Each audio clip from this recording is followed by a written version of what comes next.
Asian forerunner, Bitcoin barely gains a foothold in weekend trading. Good morning. Hey Race, what's happening? Market moves. Bitcoin moved little as major markets in Asia head into the week-long Lunar New Year break. Technicians take BTC is stabilizing between $30,000 and $40,000 as oversold conditions remain intact. Catch the latest episodes of CoinDesk TV for insightful interviews with crypto industry leaders and analysis. Bitcoin, $38,033 plus 0.1%. Ether, $2,617 plus 1.1%. Top gainers. Top losers. SP 500, 4,431 plus 2.4%. DJIA, 34,725 1.65%. Nasdaq, 13,770 plus 3.1%. Gold, $1,792 minus 0.2%. Bitcoin moved little over the weekend with light trading volume, as the majority of the markets in Asia head to the week-long Lunar New Year holiday. At the time of publication,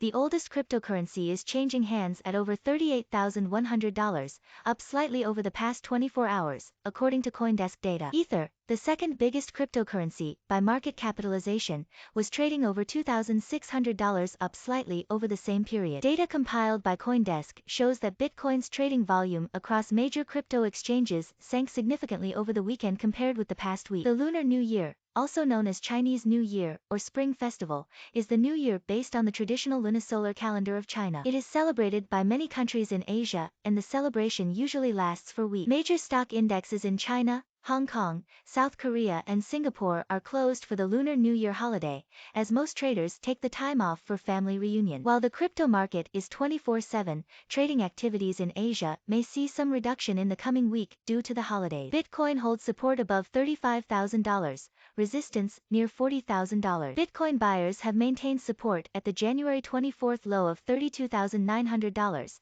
and then held above $35,000 over the past few days. Short-term momentum is improving on intraday charts, which could keep buyers active. Still, longer-term indicators are neutral/bearish, which could limit upside at the $40,000 to $43,000 resistance zone. For now, the relative strength index on the weekly chart is approaching oversold levels, similar to what occurred in March 2020, which preceded a price rally. This time, however, the monthly chart indicates strong selling pressure that could maintain BTC's intermediate-term downtrend. On the daily chart, the RSI has risen from oversold levels since January 22, which could attract short-term buyers. For confirmation, traders could monitor the Nasdaq 100 index of stocks, which has short-term support at $14,000. An oversold bounce in traditional markets could be a near-term positive for crypto prices as correlations rise. 8:30 a.m. Hong Kong time/Singapore time, Australia private sector credit. 1 p.m. Hong Kong time/Singapore time, Japan construction orders. 1 p.m. Hong Kong time/Singapore time,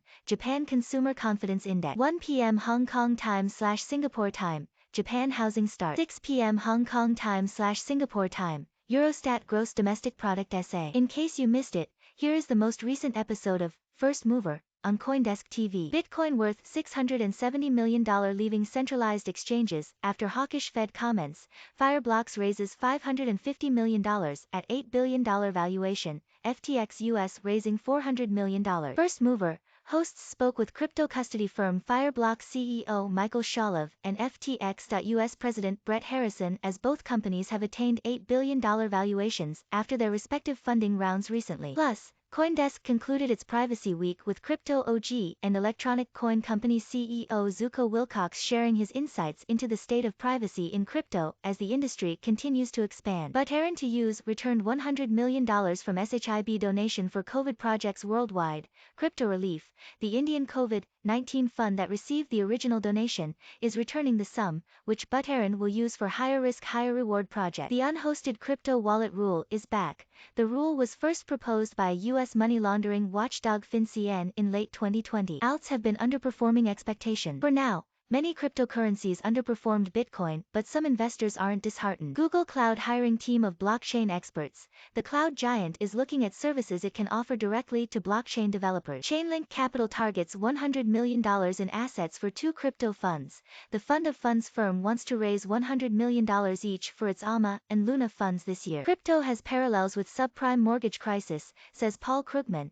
The Economist sees evidence that the risks of crypto are falling on those who do not know what they're getting into and are less able to handle the downside. 6 reasons for optimism this crypto winter. why this downturn is different from 2018. Today's Crypto Explainer. Top 6 Crypto Passive Income Generators for 2022. Other voices. The rise of the crypto mayors. And if you ask me, regulators have made the same mistake they made on subprime. They failed to protect the public against financial products nobody understood, and many vulnerable families may end up paying the price. The question of whether it's been a success for its investors is probably less important for the health of the space than whether it's been a success for the creators it purports to serve. Events this week have precipitated something of an identity crisis. Does OpenSea want to be a marketplace, a hub for artists, or an unregulated casino? And there are broader positive lessons to be learned, above all, that wealthy and influential people still have to exhibit at least a shred of competence to get what they want. The Libra effort was a shambolic mess from the jump, with Facebook showing again and again that it hadn't thought through the implications of either its overall goal or its specific proposals. What we find is that most of these cryptocurrencies, save Algorand, Cardano and Dogecoin, woefully underperformed Bitcoin and what they were expected to do during such a downturn. If governments ever wanted to engage in an aggressive program of spending, now is the time. This is a perfect time to issue bonds as long as possible and proceed with long-term investment plans, and as long as the rate of return on those plans is in excess of the funding costs, they pay for themselves. One of the greatest strategies of all time is to simply hang around. When things are not going your way, just hang around. Don't go away. Things change.